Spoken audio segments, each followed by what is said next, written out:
വീണാട്ടിയുടെ സാമ്പത്തിക ഇടപാടിൽ ഫെമ ചട്ടലംഘനവും പരിശോധിക്കും. ദുബായിൽ 85 ലക്ഷം അയച്ചതിൽ അന്വേഷണം.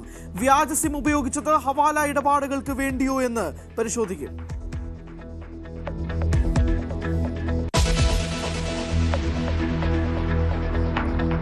കരുവാറ്റയിലെ കൗമാരക്കാരുടെ കൊട്ടേഷൻ കൊലപാതകത്തിൽ വ്യക്തത വരുത്താൻ കൂടുതൽ അന്വേഷണം. പ്രതികളായ കൗമാരക്കാരെ കസ്റ്റഡിയിൽ വാങ്ങാൻ പോലീസ്. 13 വയസ്സുകാരിക്ക് കൗൺസിലിംഗ് നൽകും. കൊല്ലപ്പെട്ട ശിവൻകുട്ടിയുടെ സംസ്കാരമെന്ന്.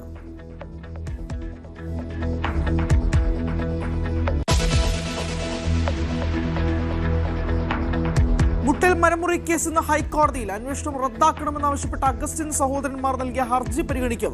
കശുവണ്ടി വികസന കോർപ്പറേഷൻ അഴിമതി കേസും ഇന്ന് പരിഗണനയ്ക്ക്. കേസ് റദ്ദാക്കണമെന്ന് ആർ ചന്ദ്രശേഖരനും രതീഷും. ADGP S ശ്രീജിത്ത് അനുമതിയില്ലാതെ വിദേശയാത്ര നടത്തിയതുമായി ബന്ധപ്പെട്ട കേസിൽ ആഭ്യന്തര സെക്രട്ടറി ഇന്ന് ഹൈക്കോടതിയിൽ ഹാജരാകും.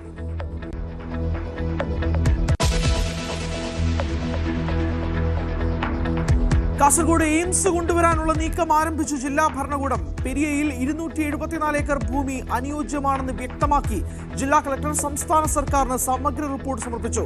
റിസർവ് ഡിജിറ്റൽ സ്കെച്ച്, ഡ്രോൺ ദൃശ്യങ്ങൾ, ചിത്രങ്ങൾ എന്നിവയും പ്രപ്പോസലിനൊപ്പം. News 18 exclusive.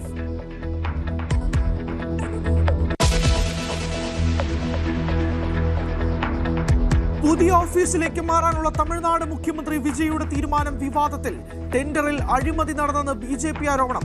5.54 കോടി രൂപയ്ക്ക് വിളിച്ച ടെൻഡറിൽ ക്രമക്കേടുകൾ നടന്നെന്ന ആരോപണം TVK തള്ളി.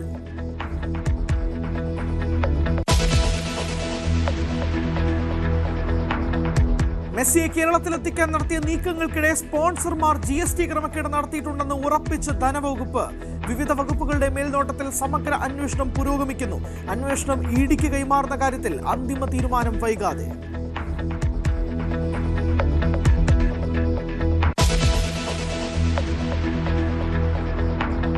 കേരള ക്രിക്കറ്റ് ലീഗ് 3ാം സീസൺ ഇന്ന് തുടക്കം. കാര്യവട്ടം ഗ്രീൻഫീൽഡ് സ്റ്റേഡിയം വേദിയാകും. മത്സരത്തിന് സജ്ജമായ 6 ടീമുകൾ.